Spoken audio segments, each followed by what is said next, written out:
Thanks for joining us today on the HR Impact Show. I am your friendly neighborhood talent strategy nerd, Dr. Jim. And in today's episode, we are going to learn why your chances at becoming an elite team will be severely limited if you're not mirroring your customer base. The person that is going to connect the dots for us in this conversation is joining us today.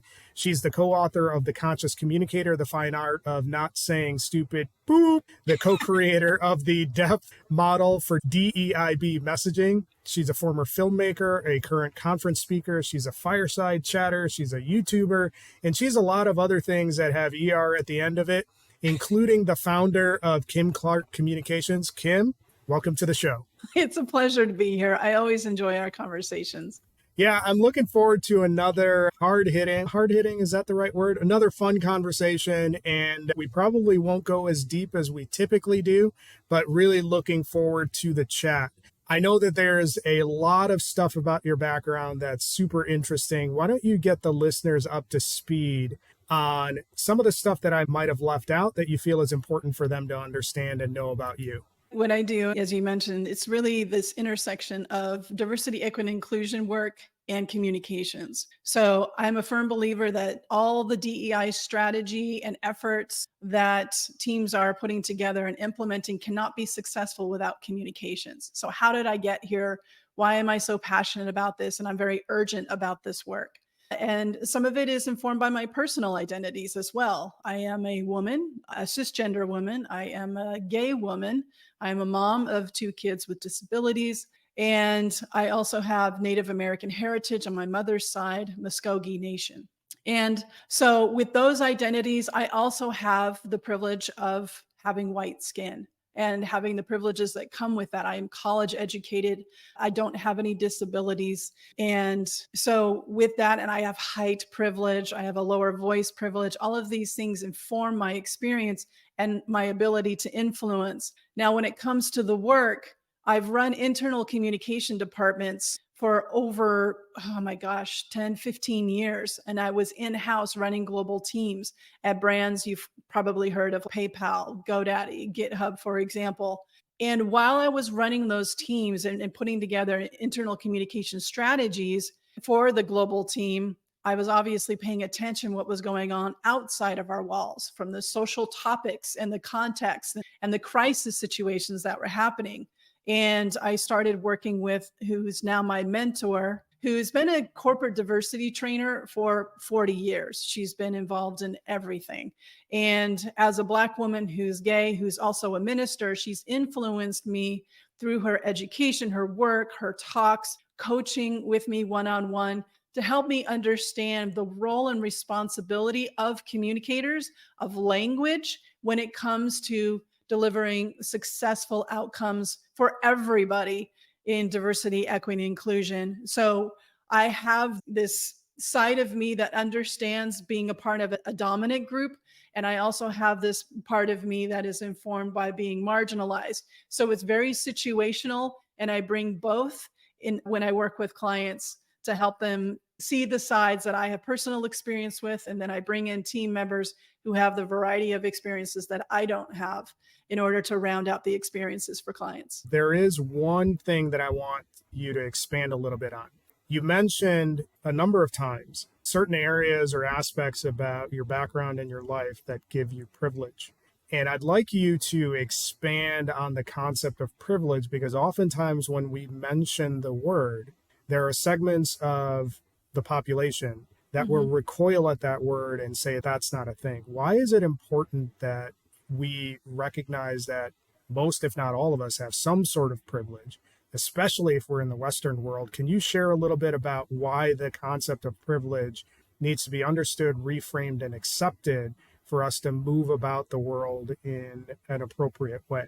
When I talk about privilege, what I'm speaking to is how things have been designed for me that I don't even have to think about it. So one kind of quiz to think about where we have privileges is to say, okay, explain yourself, or how do you describe yourself, what your identities are? Most people who do not have disabilities do not include that they do not have disabilities. because the world around them has actually been created for them in a way to not even notice that they don't have disabilities. And so there's more of a devaluing and dehumanization for people with disabilities because they're seen as, oh, you can't do the same things as me. It's a comparison game that ends up in an othering space. Privilege is successful by not being acknowledged. Acknowledging it, talking about it, being more aware of it, and that goes into data and understanding how other people are having a different experience. I have my limited life experience. There's no way for me to know all the things. There's no way I'm going to not make a mistake when I say the wrong thing. But because my experience is limited to my own personal experience and it's not the experience of anyone else, that's where the collaboration comes in, where we can learn from each other. And so while people will recoil, as you mentioned, to that term, it's just situational. Privilege in one room for me as a gay woman is where here my identity as a gay woman is not really the topic of conversation. It's me as a diversity, equity, and inclusion communications expert, right? So I have privilege in this space in that way. But if I were to shift over to another webinar or another conversation where we're talking about marriage equality or gender affirming healthcare, standing up for transgender people's rights, etc., I am now second class. I am less valued. I have less power. It actually is, it's more of people who are heterosexual who are standing up as allies that are going to be talking to other allies who have the power. So in one area I have power, in another area I don't have power, but understanding and learning where I do have that power and that influence to be not just an ally, but actually risk some social capital in order to want to dismantle systems that are not working for anybody. But we have to recognize that being white has its privileges and in other areas it doesn't. Understanding where that power is and using it for the greater good is a positive thing, not a negative thing. When you think about your career and you think about the game-changing realizations that you've had throughout your career, what's the game-changing realization that really shifted your perspective and your ability to build a high-performing team? I have led many teams even before I finished. I have the privilege of a college education and a master's. And before I was even done with my undergraduate degree, I was already running teams. I had 10 people reporting to me, and I wasn't even completely done with school yet. So in managing teams over time, one of the things that I really look for is a balance across the team. So I would be more of the personality type of vision, of teaching, of creative ideas, engaging those kinds of conversation, big thoughts, leadership kind of stuff. So if I put a whole bunch of people that are similar in that way all around me, I am I am not in good shape. All of us are going to be just talking about wonderful ideas. So this is not to get compartmentalized as diversity of thought. I do not mean that. There is a professional expertise that you can bring with personal identities and personal lived experiences that enrich the team. As I was integrating diversity, equity, and inclusion into my communication strategies, it was very tested in June 2016 when the Pulse tragedy happened in Orlando, where there was a mass shooting at a LGBTQ plus dance club. It happened during the weekend, and on Monday morning I was working at GoDaddy at the time, so I was an in-house communicator running a global team, internal communications team, and I was flooded with emails saying, we're angry from a variety of employees from all over the world. We don't know what to do with this. We can't work. We're very distracted. We're grieving. We don't know what to do. And so I rapidly put together basically a virtual vigil, and I called in my mentor to help me put together this virtual vigil. I said, everybody go book some conference rooms so you can be together in person, and the rest of us will be all remote connected. And we had HR involved as well.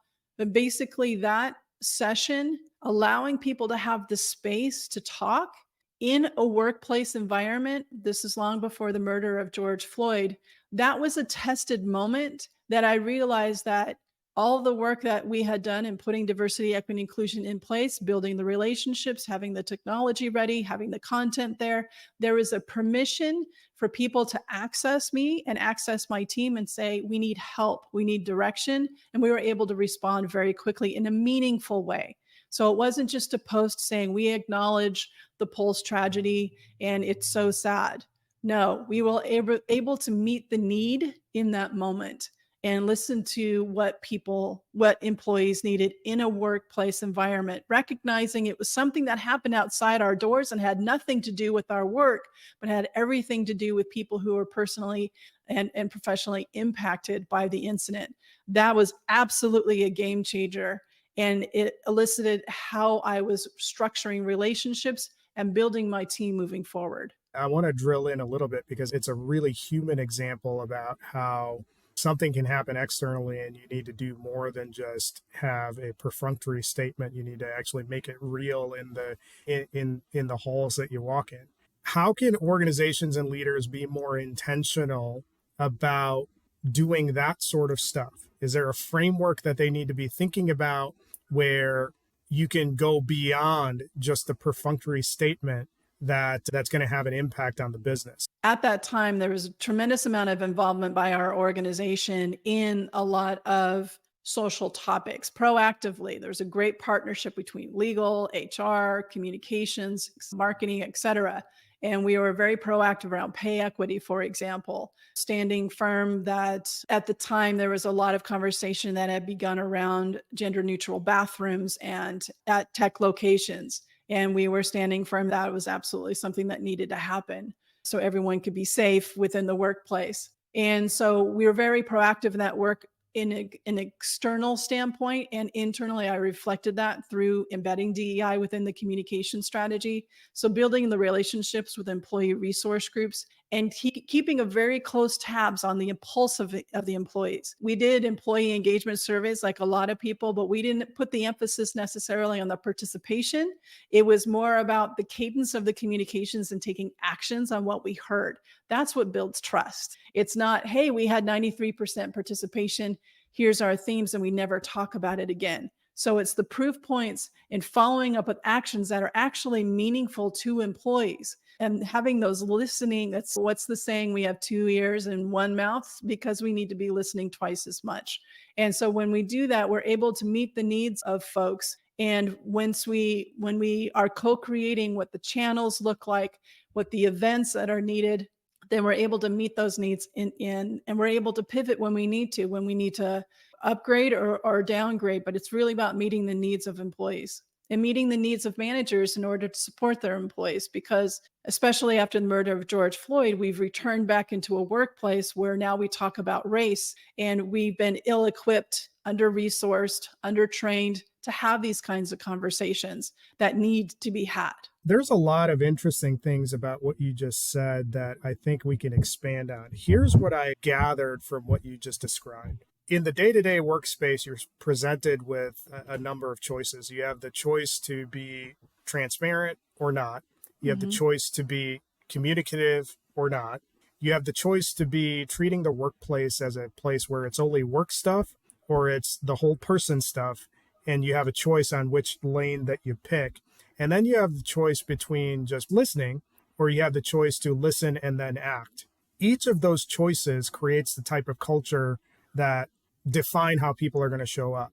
You've obviously instructed or at least coached organizations and leaders to go one particular way. Why is it important for us to pick the option that is on the side of doing more versus doing less? It may be not necessarily a quantity thing, but more of a quality thing. So we learned through the global pandemic that we are human beings first as employees. We are not cogs and machines. Our mental health, what's going on in our family, if somebody had COVID, for example, that was all very real. Many of us worked from our homes. Those of us who have jobs that have that kind of privilege, there's that word again, some of us did. And if we were to ignore all of the ecosphere that employees are in, then we lost those employees, basically, because we can't be asked to be productive at 100% and that this is a place of work and only focus on work when there's almost 600 anti-LGBTQ plus bills, and us walking around in public is far more unsafe, especially for transgender and transgender people of color. There's higher unemployment of people with disabilities. There's voter suppression and other issues that are impacting people of color in a variety of ways, looking at anti-Asian hate, for example. There's the gun violence. So there's these things that are going on outside of the world that impact us because we're people. And if you're going to ignore that, if you're going to ignore the political division that is happening at the context, you're missing the point that your company is a microcosm of the larger society. We are people who are roaming around in the world, and we come into work, and we cannot just check that stuff off. Some of us do that in order to survive because it's just too much of what's going on. I just want to be able to show up at my job. We want that, but acknowledging that there is an ecosphere that we are a part of, that our companies are a microcosm of the larger society, and what's going on outside our walls is absolutely conversations and dynamics that happen on the inside. Taking control of that, taking space for that, and taking positioning as organizations, that's where the depth model comes in that we introduced in our book, The Conscious Communicator, that helps organizations own their particular lane. They don't have to do all the things, but they do have to do their thing, and then find a way to support their employees in a very broad sense to allow them to be the whole human beings as they are. Because the more and more organizations can get involved and start eliminating the barriers and the problems that we're dealing with on the outside and being influential and impactful in that way, the more and more we are able to authentically show up 100% as employees, as productive, innovative employees that we wish to be. We don't want to just survive at work. We want to thrive, but we need the organization and leadership's help. There are going to be potentially people that are going to be listening to this conversation, and they're going to hear what you just said, and they're going to step back and think, what Kim is describing sounds like too much work. It's going to be too difficult. I don't really see the business impact of being that sort of workplace. Can you pull together why that sort of thinking is really damaging to the business outcomes that you might be trying to achieve as a leader within your organization? I can easily say you're going to have a tremendous amount of unwanted attrition and have very big difficulty in attracting, especially a wide variety and diverse set of candidates to your company if you're not acknowledging and owning your space and your role and your impact on social topics and providing a broad sense of impactful, helpful, meaningful support for your employees as whole human beings. So I could say that, and I could also talk about Gen Z coming into the workforce where they're so beyond this conversation, and there's already 5 generations within the workplace. So we're all trying to figure out like how to talk to each other, how to benefit from each of our generations. But there's a whole conversation we can get into around products and services that you're missing out on new markets and revenue generation and all the different ways. If you don't learn more about all of this, you're actually unintentionally cutting out parts of communities that could be your customers if you were to embed DEI into your work. The list is very long. A lot of DEI practitioners don't get into the business case because it's been proven by data for years. So if you need convincing on a business case with revenue generation, product and service innovation, then you're just looking for ways to escape actually embedding DEI when it's all right here before you. DEI is already happening. You look at culture, it happens with or without us within the workplace. And right now, DEI is not organic. It needs to be intentional and strategic, because what's happening if we think that DEI we should all just get along. Absolutely. That's what we want to get to, but there are barriers to that. And that's what we're wrestling with. That's the goose stage of going from a caterpillar that we know that we can't do the caterpillar thing anymore and just stay low to the ground and keep our heads low and walk really slow. We have to go through the metamorphosis. We have to build up the strength of our wings in order to break through and actually fly. So we're in that awkward stage, that messy stage where we have to have these conversations that we've never had before. We haven't been trained to have before. We don't know how to have them without a bunch of mistakes. But honestly, if we're having the conversations and we aren't making mistakes, then we're not having the right conversations, because this is a learning experience for everybody who can be a part of the conversation. So there's a tremendous amount of benefit here. And it's less about, as in DEI just dropped out of the sky. That's not what happened. DEI is already here, but it's completely Wild West, and it's not working. It is not working. And now we're utilizing certain terms to polarize within our workforce. That's absolutely unacceptable. We have to be in alignment. We're a team, and leaders can really foster that, because this polarization within our workforce, when we're looking for ways to benefit everybody within our workforce, cannot be on our watch. When I think about putting everything that you just mentioned onto a bumper sticker, there's two business impacts that stand out. If you want to have people that are eager to join your organization, you better make sure as a leader that your organization looks like the population that it serves and the customer base that it serves. If it doesn't, you're going to have a hard time finding the people that are going to want to work with you.